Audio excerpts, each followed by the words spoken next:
This is what they've sent. ശരിക്കും brutal scene അത് നമ്മൾ ശരിക്കും കണ്ടിട്ടില്ലെന്ന് തന്നെ പറയാം.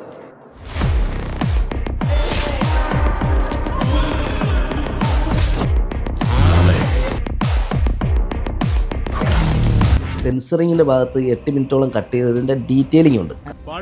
യുദ്ധങ്ങൾ കമ്പനി കാണാൻ പോകുന്നതേ ഉള്ളൂ. അത് ശരിക്കും കട്ടാവുന്നതും അതിന്റെ ഉള്ളിൽ റിപ്പ് കട്ടായിട്ട് പുറത്ത് വരുന്നതും ഈ ഹാർട്ട് കയ്യിലെടുത്തിട്ട് ആ ബ്രീത്തിങ് ഒക്കെ ശരിക്കും നമ്മൾ ഷൂട്ട് ചെയ്തിട്ടുണ്ട്. ആ ബ്രീത്തിങ് കാണിച്ചു കഴിഞ്ഞാൽ കുറഞ്ഞും കൂടി ഭയങ്കര ഒരു വയലൻസിലേക്ക് പോകും. അത് കാരണം അത് സെൻസറിങ്ങിൽ കട്ടായി. പക്ഷേ OTT വരുമ്പോൾ നമുക്ക് എന്താണെന്ന് അറിയാം. ഞാൻ ഞെട്ടി. പക്ഷേ വാസുവേട്ടൻ പുറത്തെടുത്താൽ പോരാ, എടുത്തു കഴിഞ്ഞിട്ട് അതിൻ്റെ ഒരു ബീറ്റ് ഉണ്ട്. ആ ബീറ്റിൽ കൂടെ ഉണ്ണിച്ചേട്ടൻ റിയാക്ഷൻ കാണിക്കുന്നുണ്ട്. ഞാൻ ആരാ എന്താന്ന് ഇപ്പൊ പിടികിട്ടിയായിരിക്കും.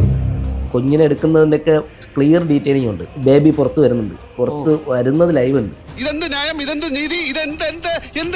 പിന്നെ വേറൊരു കാര്യമുണ്ട്, നമ്മുടെ സ്റ്റോറി സിനിമ കാണുമ്പോൾ പലർക്കും ഇത് എന്തുകൊണ്ടാണ് മെയിൻ വില്ലൻ ഇത്ര ഒരു ഹെഡ് മാത്രം കട്ട് ചെയ്ത് പെട്ടെന്ന് ഒരു ഇതിൽ കൊന്നു. പക്ഷെ അതല്ല, അതിന് ശേഷമുണ്ട്.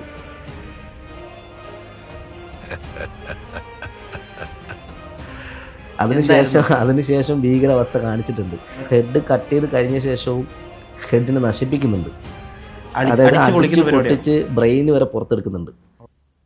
இந்த ஆட்டோ போதுமா குழந்தை?